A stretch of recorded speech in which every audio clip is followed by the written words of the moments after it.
Olá, tudo bem? Espero que estejam bem aí, já nessa nossa reta final, né, do nosso curso.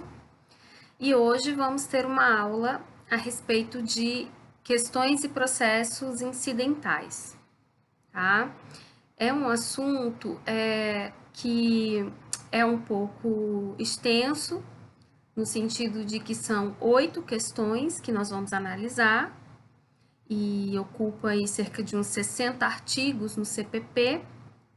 Mas, por outro lado, é um assunto menos importante em relação ao que a gente vem estudando, como prova criminal e prisão, tá? Eu digo que é menos importante porque vocês vão ver que tem algumas questões incidentais que elas vão ser bem comuns, né? Como, por exemplo, restituição de coisa apreendida, alguns incidentes, incidente de sanidade mental. Agora, tem outras questões que a gente vai estudar e você vai passar uma vida inteira aí atuando no processo penal e não vai se deparar com um incidente desse, tá? Então, assim, esse assunto eu vou pontuar os aspectos principais de cada uma dessas questões que eu entendo que vai ser o suficiente para você se familiarizar com esse assunto, tá? Então, o que são essas questões incidentais? Então, vamos trabalhar com a seguinte definição: é toda controvérsia que sobrevém no curso do processo e que deve ser decidida pelo juiz antes da causa ou da questão principal.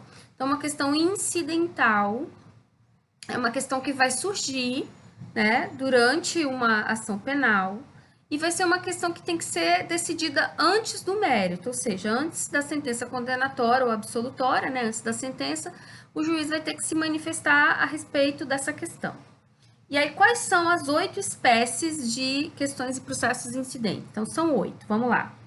Questões prejudiciais, exceções, incompatibilidades e impedimentos, conflito de jurisdição, restituição de coisa apreendida, medidas assecuratórias, incidente de falsidade, incidente de insanidade mental, tá? Então, são essas as questões que nós vamos estudar.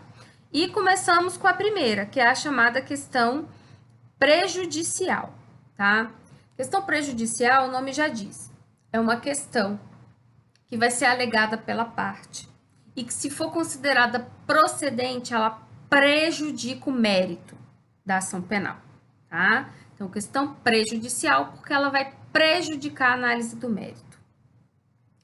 Vou te dar aí alguns exemplos a respeito de questão prejudicial. Então, primeiro exemplo é no crime de bigamia, tá? Ainda temos o crime de bigamia? Não, né? Sim.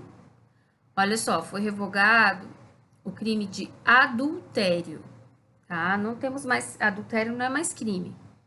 Agora, bigamia é crime. E é crime de ação penal pública incondicionada, inclusive, tá? Crime contra o casamento. Bom, então, o que é ser bígamo? É você ser casado no civil 2 ou mais vezes concomitantemente. Então, eu só posso ser casado no civil com uma pessoa. Pessoa que for casada no civil, né, concomitantemente, né, os relacionamentos, né, os matrimônios, mais de uma vez é bígamo.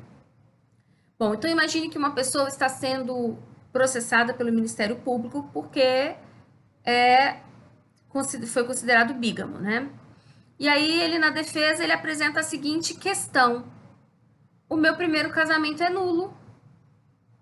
Bom, se a pessoa está sendo acusada de bigamia porque mantém 2 casamentos civis e o primeiro é nulo, na verdade ela não é bígama, entendeu? Então, no crime de bigamia, a alegação de que um dos casamentos é nulo vai ser uma questão prejudicial. Porque se ficar, né, provado no processo que o primeiro casamento é nulo, ela não é bígama. E isso vai prejudicar o mérito da ação penal, ou seja, vai ser absolvido por atipicidade. Entenderam? Então, questão prejudicial, exemplo, alegação de que um dos casamentos é nulo no crime de bigamia. Outro exemplo. Agora, no crime de calúnia. Calúnia é imputar falsamente a alguém fato criminoso. Então, alguém falou alguma coisa a meu respeito, eu entendo que eu fui caluniada, então eu vou fazer o quê? Eu vou mover uma ação penal privada contra essa pessoa, alegando que ela me caluniou, certo? Então, durante essa ação penal privada do crime de calúnia, a pessoa que supostamente teria feito a calúnia, né, o réu ou o querelado, alega, não, eu falei isso mesmo, né, da Fernanda, e é verdade isso que eu falei, eu provo que eu falei. Então, outro exemplo de questão prejudicial é a exceção da verdade no crime de calúnia. Porque se caluniar é imputar falsamente algum fato criminoso e essa pessoa, numa exceção da verdade, prova que o que ela disse é verdade, ela não imputou falsamente. Deu para entender? Então, esses são os dois exemplos mais comuns de questões prejudiciais, tá? Tá, e daí? O que isso tem a ver com esse assunto que a gente está falando? Tem a ver que aí vamos lá no CPP, o artigo 92, que vai dizer o seguinte, olha, nas questões prejudiciais. Se a decisão sobre a existência da infração depender da solução de controvérsia que o juiz repute séria e fundada sobre o estado civil das pessoas, o curso da ação penal ficará suspenso até que no juízo civil seja a controvérsia dirimida por sentença passada em julgado, sem prejuízo, entretanto, da inquirição das testemunhas e de outras provas de natureza urgente. E se for o crime de ação pública, o Ministério Público, quando necessário, promoverá ação civil ou prosseguirá na que tiver sido iniciada com a citação dos interessados. Então, olha só, esse 92, ele se aplica para o primeiro exemplo que a gente deu, que é o crime de bigamia. Porque ele está dizendo o quê aqui? Que se a controvérsia, a questão prejudicial, tiver relação com o estado civil das pessoas, que é no caso do exemplo da bigamia, se a pessoa era ou não era casada, se o casamento é ou não é nulo, nesse caso, olha só, a ação penal vai ficar suspensa. E, inclusive, como tem o interesse aí do Ministério Público, por ser uma ação penal pública incondicionada, o MP poderá mover essa ação na esfera civil, para poder definir se esse casamento é ou não é nulo. Ok? Então, essa é a primeira situação. 93. Se o reconhecimento da existência da infração penal depender de decisão sobre questão diversa da prevista no artigo anterior, ou seja, que não tem a relação com o estado das pessoas, né, estado civil das pessoas, da competência do juízo civil, e se neste houver sido proposta ação para resolvê-la, o juiz criminal poderá, já é facultativo, desde que essa questão seja de difícil solução e não verse sobre direito cuja prova a lei civil limite, suspender o curso do processo após a inquirição das testemunhas e realização de outras provas de natureza urgente. Então, veja bem, se a questão prejudicial for de matéria civil, referente ao estado civil das pessoas, o juiz penal ele vai suspender a ação penal. Se a controvérsia civil for de outro assunto que não é o estado das pessoas, aí é uma faculdade que o juiz vai analisar no caso concreto se é necessário, tá? Então, se for uma questão de complexidade de prova, por exemplo, uma questão controversa, que demanda muito esclarecimento da área civil, aí é uma faculdade do juiz penal suspender a ação penal para aguardar essa solução no civil. Professor, e se a controvérsia for penal, como, por exemplo, na exceção da verdade? Aí, na própria ação penal, o juiz penal vai verificar se é ou não procedente a exceção da verdade e, em seguida, decide o mérito da ação penal. E o 94 diz que a suspensão do curso da ação penal, nos casos dos artigos anteriores, será decretada pelo juiz de ofício a requerimento das partes. Tudo bem nessa primeira questão incidental? Ok. Agora, vamos passar para as exceções, tá?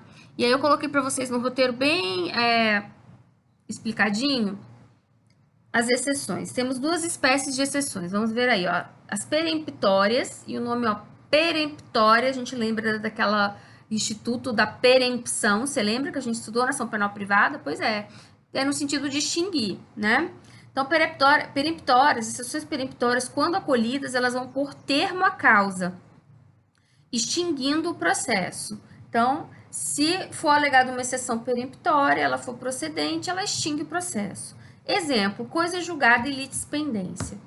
Veja bem, tanto a coisa julgada quanto a litispendência, elas partem do mesmo fundamento, que é qual? Ninguém pode ser processado 2 vezes pelo mesmo fato, tá? Então, ó, litispendência, lidispendências. Então, teve um fato e desse fato, ó, tem 2 ou mais lides em andamento. Coisa julgada, teve um fato que foi processado e esse processo já encerrou e surge um outro processo, tá? Então, ó, nos 2 casos não pode. Não pode a pessoa ser processada 2 ou mais vezes pelo mesmo fato. Então, essa ação que se inicia posteriormente, né, porque geralmente a gente mantém a mais antiga, ela tem que ser extinta, e ela vai ser extinta numa exceção peremptória. Então, a parte vai alegar, olha, tem uma outra ação penal em curso, então vai alegar exceção de litispendência, ou vai falar, não, já houve esse processo, já foi findo, tá aqui o trânsito em julgado da ação penal X, e aí a exceção de coisa julgada. Ok? Então, são essas 2 exceções aí. E temos as exceções dilatórias, que quando acolhidas, elas acarretam única e exclusivamente a prorrogação no curso do processo, procrastinando, retardando ou transferindo seu exercício. É o caso da suspeição, incompetência e a ilegitimidade da parte. Então, olha só, já na exceção dilatória, o nome já diz, dilata, aumenta, demora a tramitação, tá? Então, os exemplos são a suspeição, a incompetência e a legitimidade da parte. Veja bem, suspeição, se o juiz estiver suspeito, se ele for suspeito na causa, não é ele que vai julgar, vai ser outro. Então, ó, a ação penal ela vai continuar, não com aquele juiz, mas com outro. Mesma coisa na exceção de incompetência. Não vai ser aquele juiz que é incompetente que vai continuar presidindo, né, dando continuidade ao processo. Vai ser outro, mas a ação penal continua. E a ilegitimidade da parte, ó, aquela ação penal proposta por parte legítima, ela vai findar. Mas isso não inviabiliza que a parte legítima mova a ação, tá? Então, essas são as exceções dilatórias. Bom, e aí?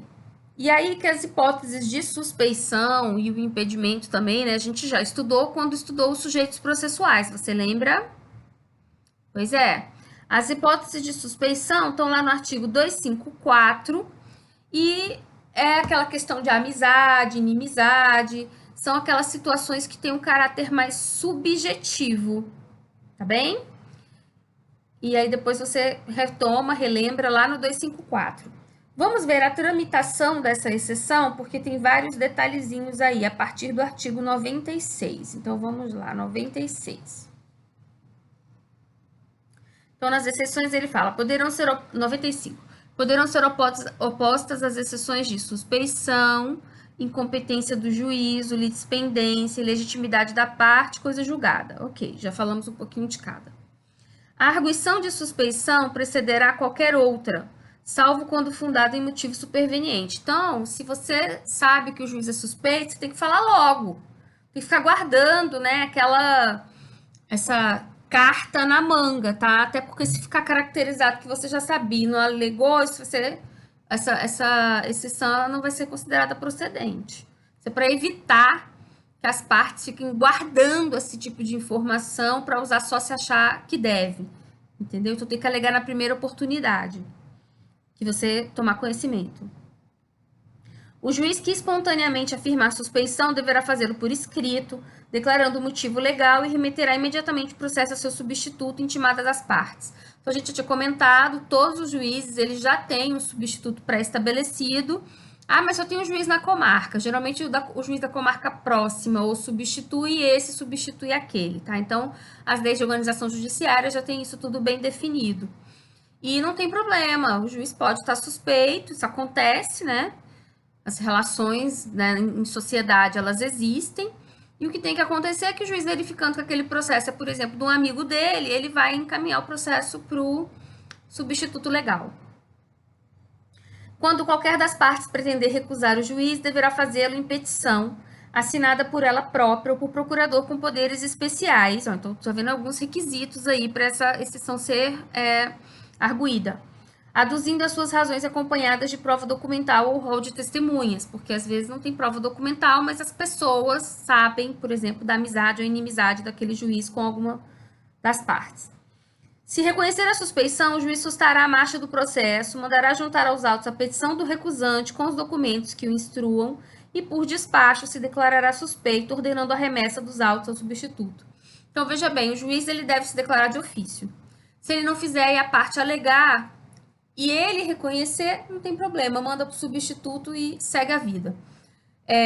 Não entende-se que o juiz, como ele não se declarou de ofício, ele estava de má fé. Não é isso, às vezes o juiz não viu, né?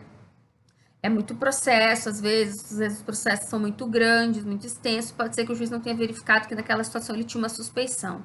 O fato é que se a parte alegar e ele reconhecer e mandar para o substituto, não tem nenhum problema com isso, não vai ter nenhuma repercussão de cunho disciplinar.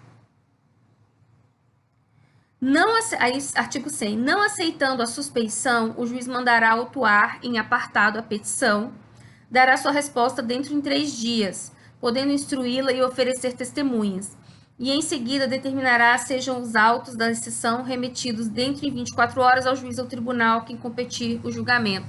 Então, veja que, por outro lado, se a parte alegar e ele entende que ele não está, ele vai fazer a resposta dele e encaminhar para o órgão do tribunal, geralmente tem um órgão especial, responsável por analisar esse tipo de exceção, tá? Aí vem, reconhecida preliminarmente a relevância da arguição, o juiz ou tribunal, com citação das partes, marcará dia e hora para inquirição das testemunhas, seguindo-se o julgamento, independentemente de mais alegações. Então, já para dar seguimento célere a essa exceção, já vai marcar uma audiência para ouvir testemunhas, se for o caso, e decidir. Se a suspeição for de manifesta improcedência, o juiz ou relator a rejeitará liminarmente. Então, pode ser que a parte esteja alegando essa exceção, exceção dilatória, né, para atrasar o processo mesmo, mas não tem o menor fundamento. Então, o tribunal, reconhecendo isso, já vai rejeitar liminarmente para a ação penal ter seguimento normal e a parte não atingir o objetivo, que é protelar. Julgada procedente a suspeição, ficarão nulos os atos do processo principal, pagando o juiz as custas no caso de erro inexcusável. Rejeitada, evidenciando-se a malícia do recipiente, a este será imposta a multa de, aí fala 1.000 réis, mas não é 1.000 réis, né? Vai ser uma multa que o juiz vai verificar no caso concreto. Então, olha só, se o juiz estava suspeito e ele não reconheceu e era evidente a suspeição, ele vai ser condenado a pagar as custas da diligência, sem prejuízo aí de uma apuração disciplinar e até penal, tá? Em relação a esse juiz.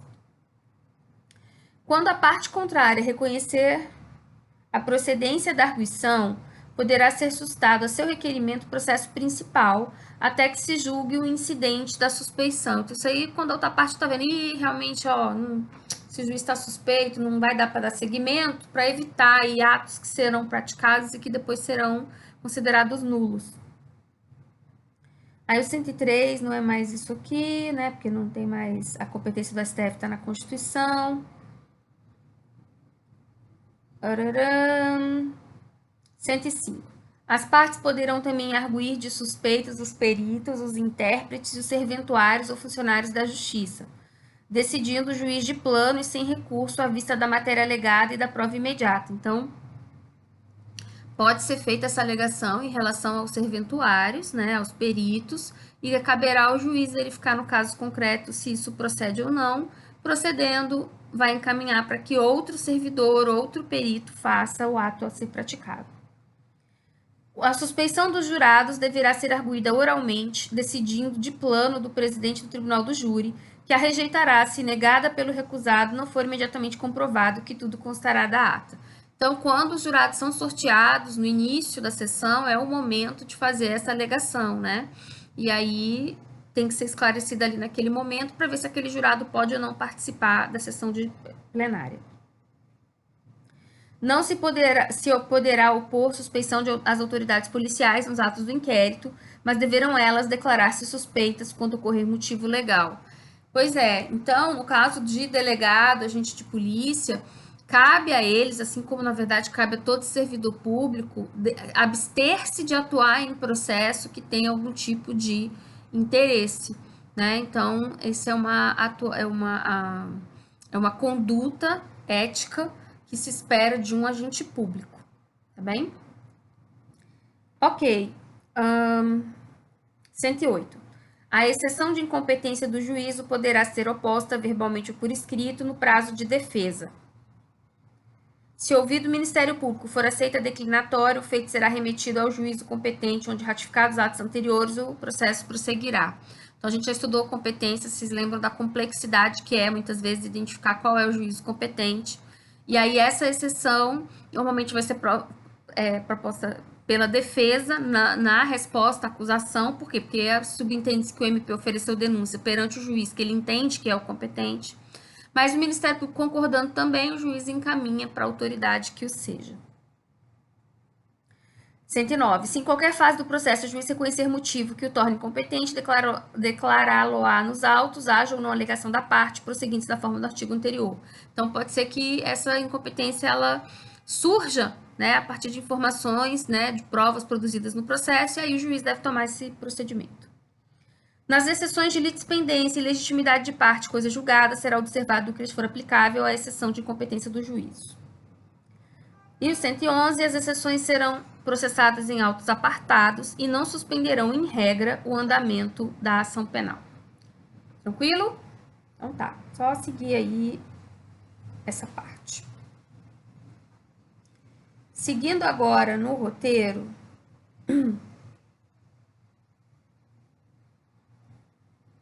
as incompatibilidades e impedimentos aí do artigo 112. Lembrando que os impedimentos, a gente também já estudou, estão nos artigos 252 e 253. Os impedimentos, eles têm um caráter mais objetivo, né, de fácil constatação, normalmente envolve vínculo de parentesco próximo, e aí cabe ao juiz de ofício fazer essa declaração. 112. O juiz, o órgão do MP, os serventuários e funcionários de justiça e os peritos ou intérpretes abster-se-ão de servir no processo quando houver incompatibilidade ou impedimento legal, que declararão nos autos. Se não se der abstenção, incompatibilidade ou impedimento, poderá ser arguido pelas partes, seguindo o processo estabelecido para exceção de suspeição. Então, tudo aquilo que a gente estudou da suspeição também se aplica para o impedimento, tá? Tudo aquilo que? O processamento. Então, tanto suspeição quanto impedimento, como é que é? Vamos lá. Regra: o juiz de ofício declara. Ele declara impedido ou suspeito de ofício e remete para o substituto legal. Ok. Bom, o juiz não se declarou de ofício, a parte faz a alegação. Aí o juiz, reconhecendo que ele está suspeito ou impedido, encaminha para o substituto legal, sem problemas também. Terceira situação, a parte alega e o juiz rejeita, ele diz que não está suspeito nem impedido. Aí ele vai fazer a resposta dele e vai encaminhar para o órgão competente do tribunal analisar. Esse órgão competente pode rejeitar liminarmente, quando entende que aquilo ali é flagrantemente improcedente, ou reconhecendo que há possibilidade do juiz estar suspeito ou impedido, já marca logo a audiência de instrução e julgamento para poder já definir se o juiz está suspeito ou impedido, para o processo não ficar parado muito tempo. Ok? É isso. Bom, o que mais que a gente vai acompanhar aqui? Vamos falar agora. Aí eu coloquei nas causas de impedimento, 252 e 253. Vamos passar agora para o conflito de jurisdição. Aí botei uma definição. Ocorre toda vez que em qualquer fase do processo, um ou mais juízes contemporaneamente tomam ou recusam tomar conhecimento do mesmo fato delituoso, tá? Então, positivo é quando dois ou mais juízes se julgam competentes, e negativo quando dois ou mais juízes se julgam incompetentes. Então, de novo, na verdade, conflito de jurisdição não é o nome adequado e correto, porque a jurisdição é una e não tem como ela entrar em conflito com ela mesma. Então, isso aqui, na verdade, é conflito de competência. Conflito é positivo quando todo mundo quer julgar, dois ou mais juízes querem julgar a causa. E negativo é quando ninguém quer, tá? De novo, a gente já viu quanto é complexa a questão da competência. Então, esses conflitos, eles são comuns, tá? E o que nos interessa estudar aqui nesse momento? É quem é que pode dirimir esses conflitos, tá?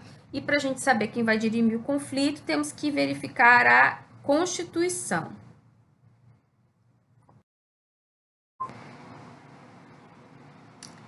Então, para dirimir os conflitos, né, de conflito de jurisdição, ou melhor, de competência, então nosso objetivo aqui é ver quem é o competente para dirimir esse conflito. Então, vamos lá na Constituição 102, né, compete ao STF, inciso 1, processar e julgar originariamente, letra O. Os conflitos de competência entre o Superior Tribunal de Justiça e quaisquer tribunais, entre tribunais superiores e entre estes e qualquer outro tribunal. Então, envolver o Tribunal Superior, que vai dirimir o conflito, vai ser o STF. Aí, o artigo 105, 1D, estabelece que compete ao STJ processar e julgar originariamente, letra D.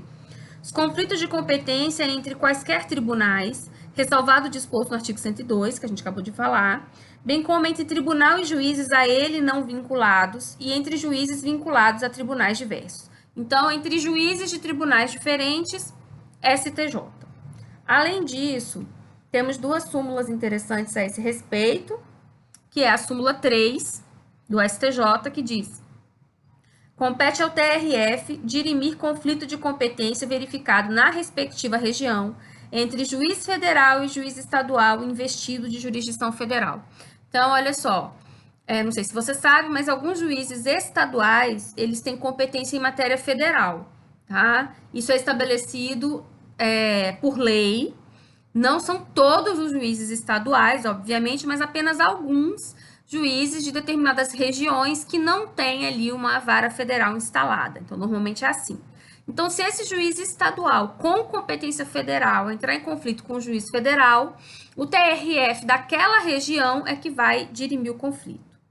E uma outra súmula que a gente vai mencionar também é a súmula 59 do STJ, que diz: não há conflito de competência se já existe sentença com trânsito em julgado proferida por um dos juízos conflitantes. E aí não tem conflito de competência, porque se já tem uma decisão proferida, né, já houve coisa julgada. Ok?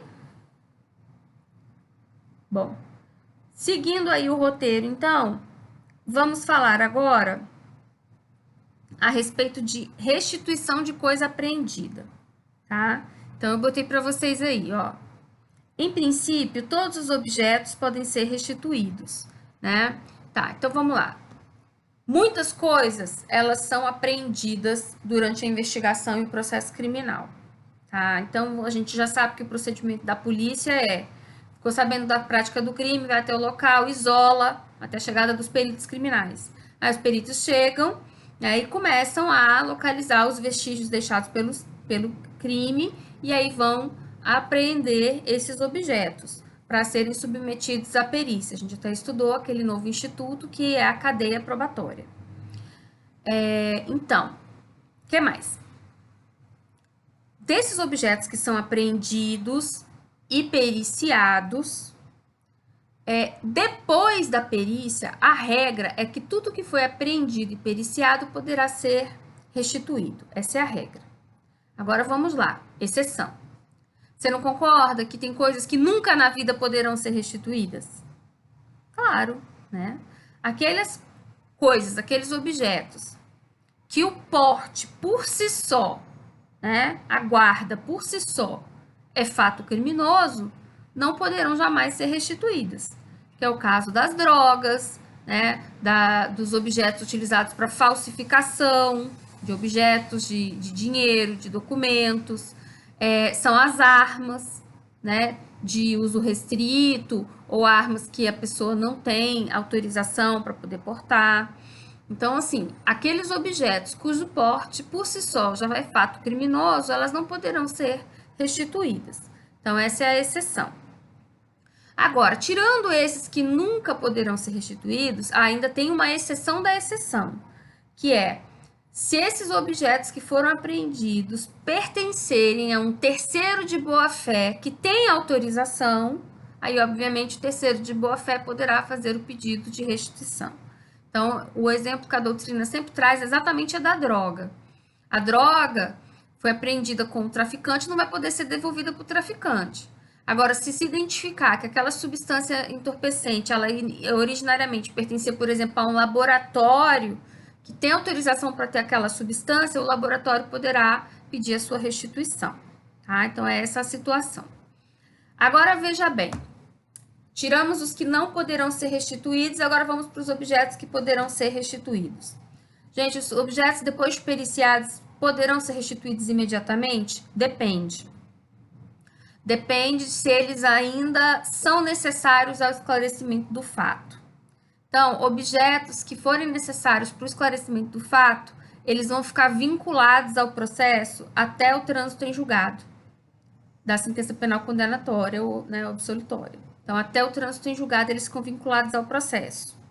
E aí, o pedido de restituição só pode acontecer depois do trânsito em julgado. Por outro lado, objetos que, depois de periciados, não interessarem mais para o esclarecimento dos fatos, aí pode ser feito o pedido de restituição, tá? Então, vamos lá. Desses que podem ser restituídos, para eu saber se vão poder ser restituídos imediatamente após a perícia ou eu tenho que esperar o trânsito em julgado, vai depender de se esse objeto é ou não é necessário para esclarecer o fato. Aquele que não for mais necessário depois da perícia pode ser restituído. Aquele que interessar só depois do trânsito em julgado, tá? Bom, em relação a esses objetos que depois de periciados não interessam mais para o esclarecimento dos fatos, quem pode devolver? Juiz ou o delegado. O delegado, ele pode restituir esses objetos quando a propriedade do objeto, ela é em conteste, né? A pessoa comprova que é o dono da coisa. Quando não foi encontrado esse objeto, essa coisa que quer ser restituída, em poder de terceiro de boa-fé, e quando é evidente que não interessa mais para o fato, para o esclarecimento do fato. Aí o delegado pode restituir. Nos demais casos, só o juiz. Então, é o juiz que vai restituir. Se houver dúvida se aquele objeto precisa ou não precisa ficar vinculado ao processo, quando houver dúvida a respeito da propriedade do bem, e quando esse objeto foi encontrado em poder de terceiro de boa-fé. Certinho? Tá. Vamos dar uma lidinha nos artigos para a gente completar mais algumas coisinhas. Aliás, ler o roteiro. Então, eu botei, ó. Em princípio, todos os objetos podem ser restituídos. Não podem ser restituídos mesmo em caso de absolvição, arquivamento e vão passar para a União os do artigo 91, inciso 2 do CP, que são aqueles que o porte por si só é fato criminoso. Coloquei que, excepcionalmente, terceiro de boa-fé pode reclamar, como é o caso do laboratório com a droga. Coisas que são adquiridas com o proveito do crime, elas não são apreendidas, elas são sequestradas. Isso a gente vai ver daqui a pouco. E a questão da restituição. A autoridade policial pode restituir se o objeto for restituível, né, e não interessar sua retenção, não houver dúvida quanto ao direito do reclamante, comprovou que é o dono, e a apreensão não for feita em poder de terceiro de boa-fé. E o juiz que vai restituir se for apreendido em poder de terceiro, e se for muito complexa a questão da propriedade, aí vai esperar a definição do juiz cível, tá? Bom, e aqueles objetos, professora, que eles têm que aguardar o trânsito em julgado? Bom, transitado em julgado, deve ser feito pedido de restituição em até 90 dias, tá? Fez o pedido, comprovou a propriedade, o juiz devolve. Se em 90 dias ninguém fizer o pedido, aí o que vai acontecer com esses objetos? Aí tem 3 possibilidades. Primeiro, se esse objeto apreendido ele tem algum valor econômico, leilão. Se ele não tem valor econômico, mas ele é exótico, interessante, tem um valor artístico, alguma coisa assim, museu criminal. E se não tem valor econômico e nem é exótico, destruição, tá? Professora, droga tem valor econômico. Pois é, droga tem valor econômico, mas não pode ir a leilão, né? Então vai para destruição também. É por isso que de vez em quando a gente vê algumas ações policiais, né? Assim, queimou não sei quantas toneladas de droga, ou aquele monte de armas também, né? Irregulares ali que são apreendidas, e aí passa o trator em cima, destruindo tudo. são, então, expressões desse artigo que fala dessa destruição. Agora, vamos lá no CPP, porque o pacote anticrime acrescentou uns detalhezinhos aí para a gente falar, que é o 122, tá? 122 do CPP.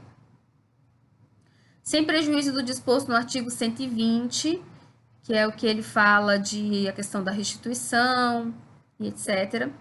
As coisas apreendidas serão alienadas nos termos do disposto no artigo 133. Ok. 123. Não, peraí. 124A.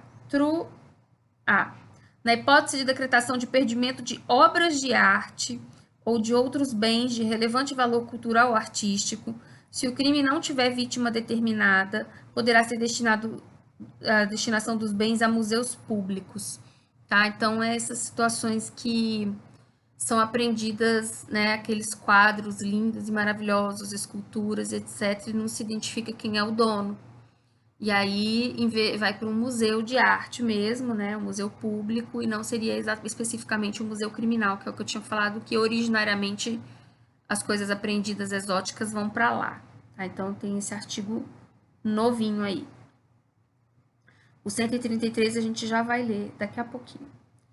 Bom, então é isso que ocorre com os objetos que não são pedidos à restituição. Leilão, museu, destruição. Ok? Tá. Próxima exceção que a gente vai falar, questão incidental, melhor dizendo, são as medidas assecuratórias.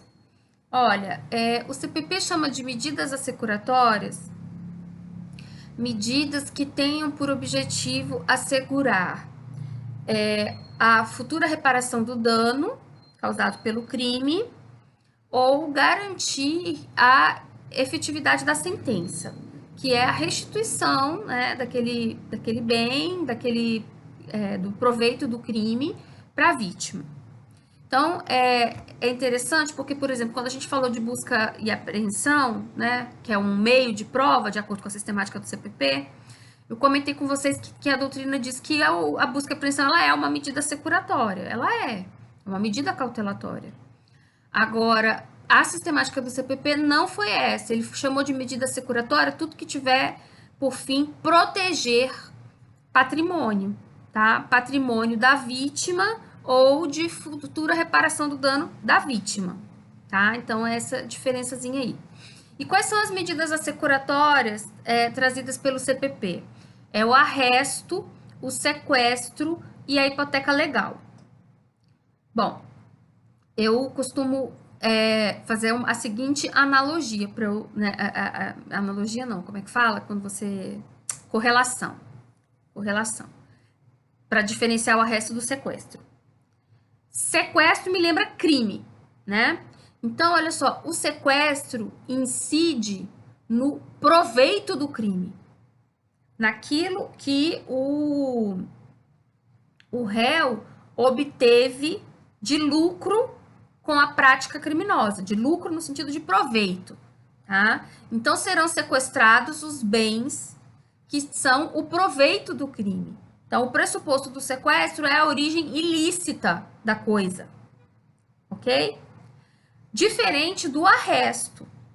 O arresto, ele incide, é uma medida securatória que vai incidir no patrimônio lícito do réu, ok? Então, 3 medidas assecuratórias: arresto, sequestro e hipoteca legal. O sequestro incide em bens de origem ilícita. O pressuposto dele é esse. É o proveito criminoso, né? São os bens que adquiriu com o proveito do crime. Então, ele cometeu, por exemplo, um roubo, pegou o dinheiro do roubo e comprou um monte de joias. Ou um carrão, né? Esses bens que têm origem ilícita, né, são o proveito do crime, serão sequestrados. Por outro lado, o réu que estiver dilapidando seu patrimônio lícito, e o réu vai dilapidar seu patrimônio lícito para frustrar uma futura indenização da vítima, esse patrimônio lícito poderá ser arrestado. Ok? Então, essa é a diferença de sequestro e arresto. E a hipoteca legal, ela vai incidir em bens imóveis do réu. Então, normalmente, arresto e sequestro incidem em bens móveis. E a hipoteca legal seria a medida para bens imóveis. Certo? Então, essa diferença eu botei para vocês aí no roteiro, para ficar bem facinho, porque ela é uma diferença importante. E aí temos vários artigos falando essas diferenças, falando que, por exemplo, no caso do sequestro, se o pressuposto dele é origem ilícita, o réu ele pode então entrar com embargos solicitando o levantamento do sequestro quando ele provar que o bem tem origem lícita, tá? Então esse é um aspecto interessante, já caiu numa segunda fase da OAB há muito tempo. É um embargos para fazer o levantamento do sequestro, a parte comprovando a origem lícita do bem, tá? Então é interessante isso. Mas e aí, vamos lá para o artigo 133, que foi alterado agora com o pacote anticrime. Então, vamos lá, 133. Transitada em julgado a sentença condenatória, o juiz, de ofício a requerimento do interessado ou do Ministério Público, determinará a avaliação e a venda dos bens em leilão público, cujo perdimento tenha sido decretado. Né? Então, esses bens aí vão ser avaliados e vendidos em leilão. Do dinheiro apurado será recolhido aos cofres públicos o que não couber ao lesado ou terceiro de boa-fé. Então, apura o valor, então, sei lá, né? Entrou lá na casa e foram apreendidos aqueles carrões, um mais lindo que o outro, né? Joias, quadros e afins. Faz o leilão e esse valor apurado vai ser para ressarcimento da vítima e o que sobrar, cofres públicos.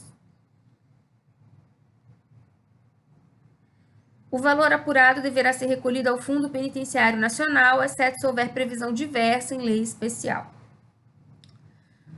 O juiz poderá autorizar, constatado o interesse público, a utilização de bem sequestrado, apreendido ou sujeito a qualquer medida securatória pelos órgãos de segurança pública, previsto no artigo 144 da Constituição, né? Força Nacional de Segurança também, do sistema prisional, do sistema socioeducativo, da Força Nacional de Segurança Pública, do Instituto Geral de Perícia, para o desempenho de suas atividades. Então, sei lá, imagina que foi apreendido um carregamento de armas aí, né, muito úteis, um helicóptero que pode ajudar a polícia, né, nas suas atividades investigatórias e por aí vai. O órgão de segurança pública participante das ações de investigação ou repressão da infração penal que ensejou a constrição do bem terá prioridade na sua utilização. E, obviamente, que é uma utilização em serviço, né? Fora das hipóteses anteriores, demonstrado interesse público, o juiz poderá autorizar o uso do bem pelos demais órgãos públicos. Aí vai ver o caso concreto, o juiz vai autorizar. Se o bem a que se refere o caput desse artigo for veículo, embarcação, aeronave, o juiz ordenará à autoridade de trânsito ou órgão de registro e controle a expedição de certificado provisório de registro e licenciamento em favor do órgão público beneficiário, o qual estará isento de pagamento de multas, encargos e tributos anteriores à disponibilização do bem para sua utilização, que deverão ser cobrados de seu responsável. Nada mais justo que isso, né? Transitada em julgado a sentença penal condenatória com a decretação de perdimento dos bens, ressalvado o direito do lesado ou terceiro de boa-fé, o juiz poderá determinar a transferência definitiva da propriedade ao órgão público beneficiário ao qual foi custodiado o bem. Então, para que nada disso ocorra, a parte tem que apresentar esses embargos, questionando aí a origem ilícita do bem, tá? O juiz diz que a origem é ilícita, ele tem que provar que a origem é lícita para poder reaver o bem. O principal aqui é isso, certo? E aí agora vamos para os dois últimos incidentes, que é o incidente de falsidade documental e o de insanidade mental. Incidente de falsidade documental está previsto aí no artigo 145 até 148. Olha só, o incidente de falsidade documental, obviamente, vai ser instaurado quando houver dúvida a respeito da autenticidade de um documento que foi juntado no processo, tá? A falsidade dos documentos, ela pode ser uma falsidade material ou ideológica. Falsidade material, o papel, ele foi falsificado.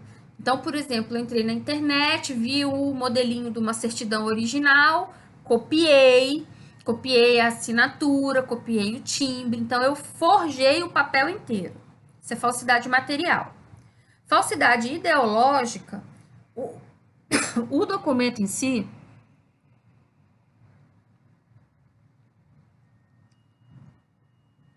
o papel em si, ele é verdadeiro, mas a informação é que é falsa, tá? Então, olha só, esse incidente que vai ser feito por perícia, a perícia ela constata a falsidade material. Já a falsidade ideológica, para o juiz saber se foi falsificado, né, se a ideia está errada, ele vai oficiar o órgão que tem a informação correta. E aí, a partir dessa informação correta, que ele vai ver se houve ou não a falsidade ideológica.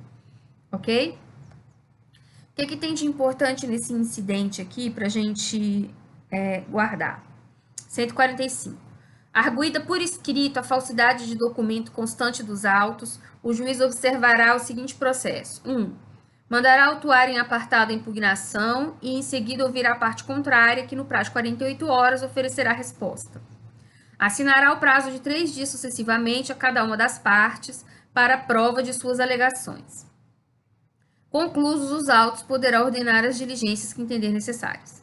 Se reconhecida a falsidade por decisão irrecorrível, mandará desentranhar o documento e remetê-lo com os autos do processo incidente ao Ministério Público. Então, ó, consequência do incidente concluir que o documento é falso: desentranhamento. A arguição de falsidade feita por procurador exige poderes especiais. Por quê? Por que a parte, para poder alegar que o documento é falso, precisa de poderes especiais? E quando a gente fala em procuração, a gente está pensando em procuração aqui do réu, né? Por que o advogado do réu tem que ter poderes especiais? Porque o próprio réu pode ter falsificado esse documento, tá? E pode não contar isso para o defensor dele. Então, aqui é uma das situações em que se exige procuração e procuração com poderes especiais. O advogado só vai poder fazer a arguição do incidente de falsidade documental se ele tiver esse poder específico na procuração, tá? E isso vale para a Defensoria Pública também. O juiz poderá de ofício proceder à verificação da falsidade e qualquer que seja a decisão não fará coisa julgada em prejuízo de ulterior processo penal ou civil. Isso quer dizer o quê? Quer dizer que se ficou apurado que o documento era falso, isso não quer dizer que a pessoa vai ser condenada por falsidade documental nesse processo que o documento foi juntado. Como eu disse, a consequência vai ser o desentranhamento, sem prejuízo desse documento desentranhado ser encaminhado para a polícia, né, instaurar um inquérito e apurar a prática de crime de falsificação, tá? É isso. E o último incidente, para a gente comentar, é o incidente de insanidade mental do acusado. Então, nós sabemos que a pessoa, para ser responsabilizada criminalmente, ela tem que ser imputável. Tá? Imputável é a pessoa que é mentalmente sã, maior de 18 anos. Então, quando houver dúvida a respeito da sanidade mental do réu, o procedimento a ser feito é ser instaurado um incidente para apurar a sanidade mental do réu. Esse incidente ele tem 3 possibilidades de solução, tá? De conclusão. Pode concluir que o réu é imputável, ou seja, ele pode ser responsabilizado criminalmente. Ok? Ótimo, vida que segue, ação penal normal. Pode concluir que o réu é inimputável ou semi-imputável. Tá? O semi-imputável eu costumo dizer que ele é o meio doido, né? Tá rindo, professora? Coitado. Pois é. Que é meio doido. Ele é capaz de entender o caráter ilícito do fato. Ele sabe que aquilo é errado, que ele não pode fazer, que é crime. Mas não consegue determinar-se de acordo com esse entendimento. Ele não consegue evitar. Tá? Ele sabe que é errado, que não deve fazer, que é uma punição, mas na hora da situação, ele age. A maioria das pessoas vai ter o freio, que vai falar, não, eu não vou fazer isso porque eu vou ser preso, porque eu vou ser condenado, porque é errado, né? E ele não, ele faz. Então, é o semi-imputável. O incidente, a partir do momento que ele é instaurado, é nomeado um curador para esse réu. Por quê? Porque estamos em dúvida se ele é ou não imputável, tá? Normalmente, o curador nomeado é o advogado dele, é o defensor dele. E quando o incidente conclui pela inimputabilidade ou semi-imputabilidade, esse curador ele vai permanecer até o final da ação penal. Como eu disse, normalmente é o advogado. Bom, e daí? E daí que, nos casos de inimputabilidade, ele responde, tanto em inimputabilidade como semi-imputabilidade, a ação penal ela vai continuar até o final, né? Como eu acabei de falar. E aí, o que vai acontecer? Se no final ficar decidido que foi ele, porque veja bem, mas por que a ação penal continua se ele é inimputável? Porque pode não ter sido ele, né? Podem estar acusando um inimputável da prática de um crime e nem foi ele que praticou o crime, então ele vai ser absolvido, ponto. Agora, se ficar provado que foi ele, como ele é inimputável, ele vai ser absolvido, tá? Só que se chama de absolvição imprópria. Porque essa absolvição imprópria, ela pode gerar uma aplicação de uma medida de segurança ou um tratamento ambulatorial, tá? E no caso do semi-imputável, de novo, responde a ação penal até o final, porque pode não ter sido ele. Agora, se foi ele, o nosso sistema, para o semi-imputável, tem duas possibilidades.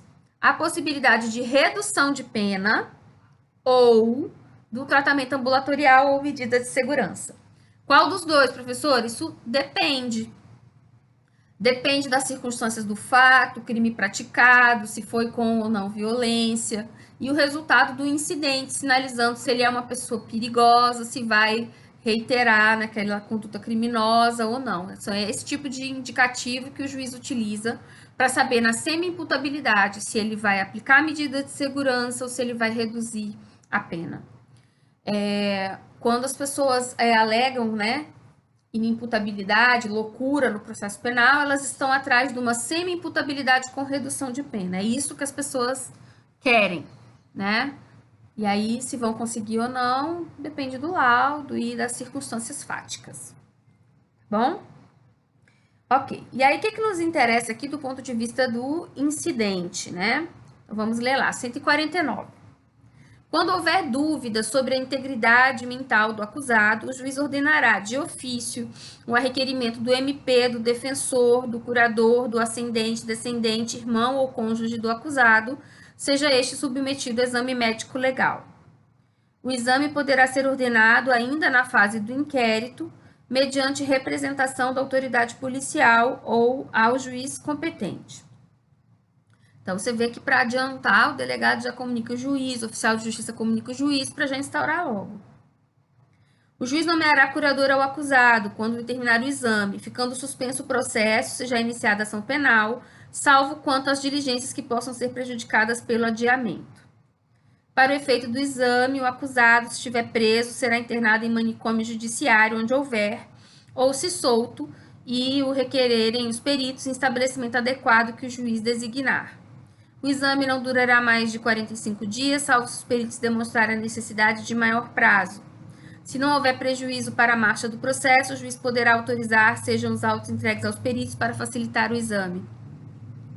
Se vocês tiverem a oportunidade de ler um exame, né, um incidente de insanidade mental, é muito interessante. Principalmente os feitos no Distrito Federal, né, que geralmente, assim, a equipe é composta de uma equipe multidisciplinar. Se a pessoa sempre residiu no Distrito Federal, às vezes eles vão na escola que a pessoa estudou, no pronto-socorro, né, no sistema de saúde próximo ali da residência da pessoa, procuram ver o histórico mesmo, escolar, médico, conversa com familiares, então é muito bem feito, é bem interessante, tá? O que mais? Aí vem 151. Se os peritos concluírem que o acusado era, ao tempo da infração, irresponsável, nos termos do artigo 22 do Código Penal, inimputável, né? O processo prosseguirá com a presença do curador, já te expliquei o motivo.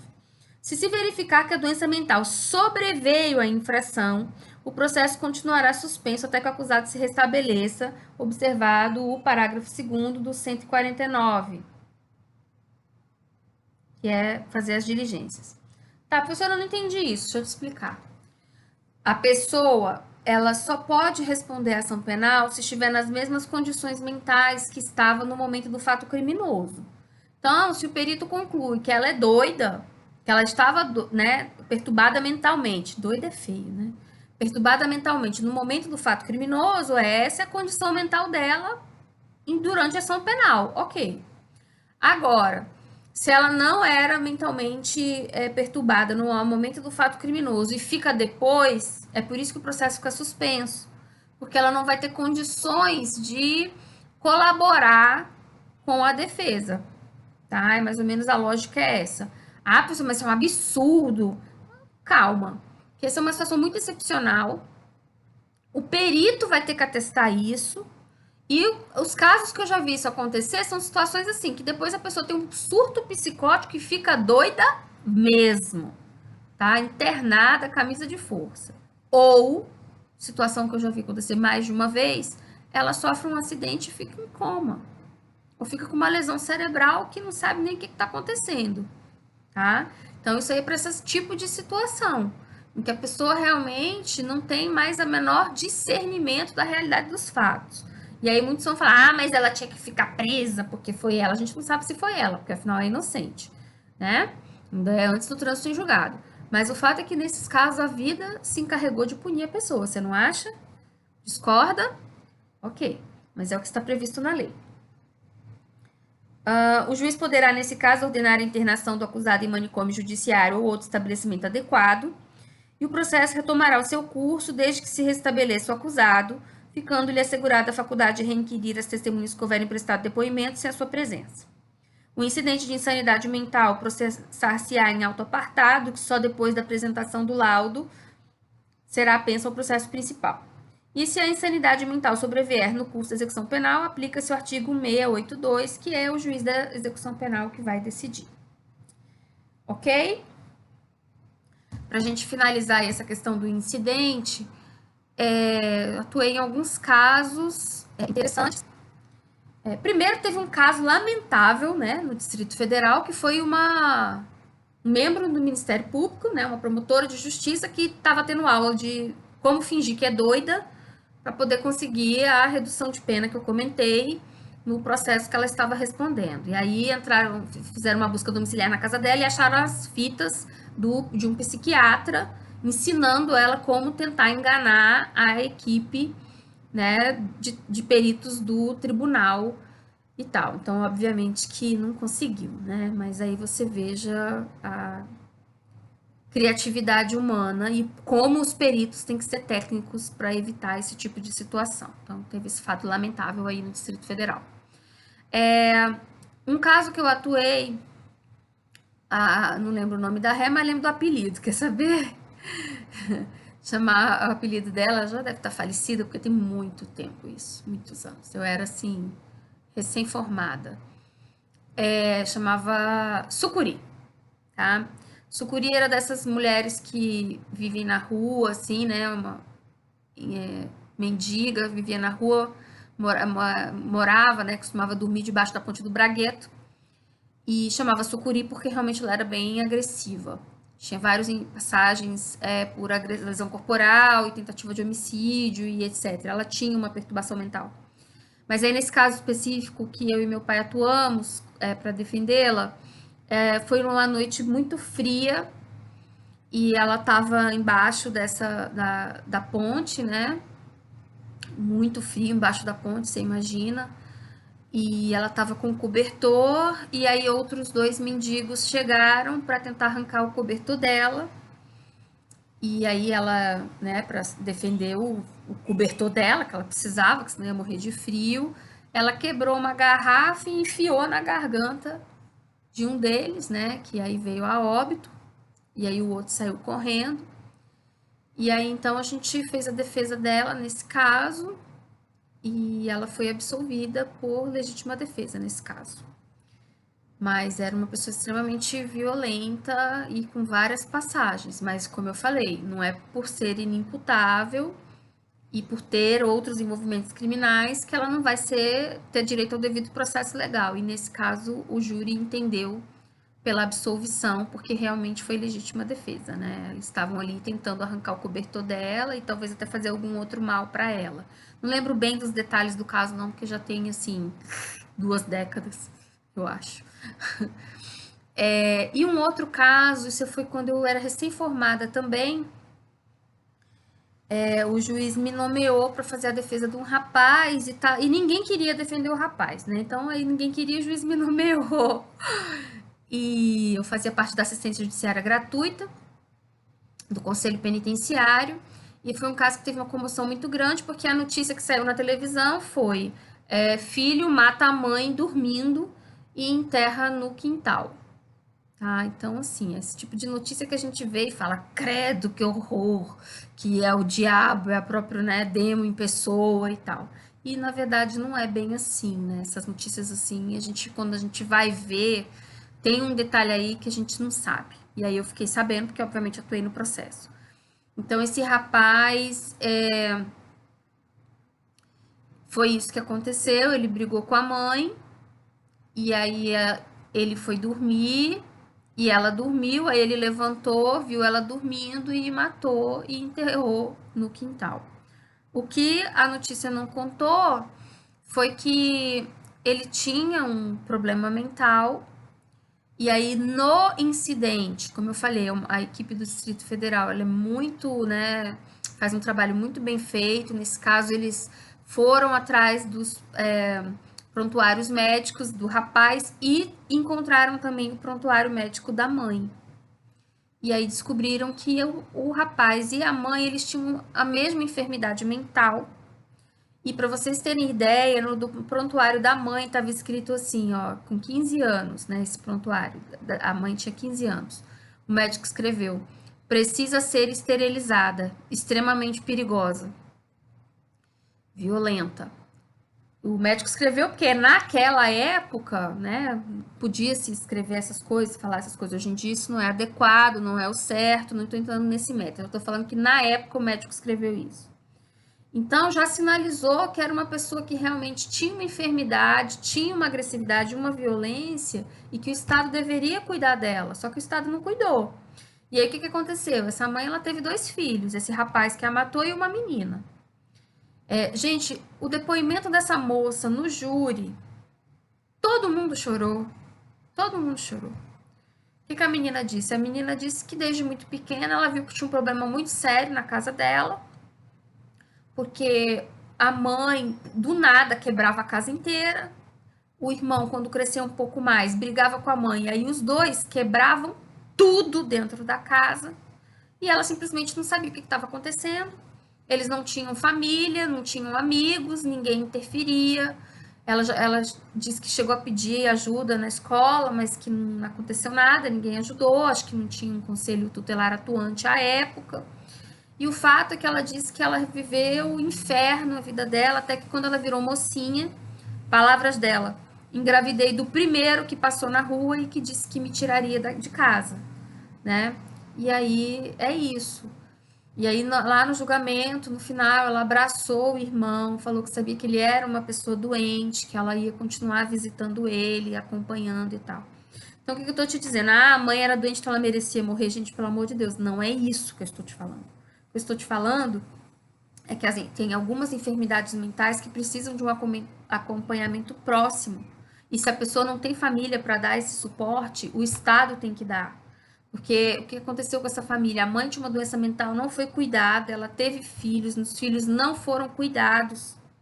E aí o que aconteceu foi que num surto, né, de agressividade da doença deles, que não estava sendo tratada, o rapaz foi lá e matou a mãe. Né? E ele, você olhava para ele, você via que ele tinha um problema.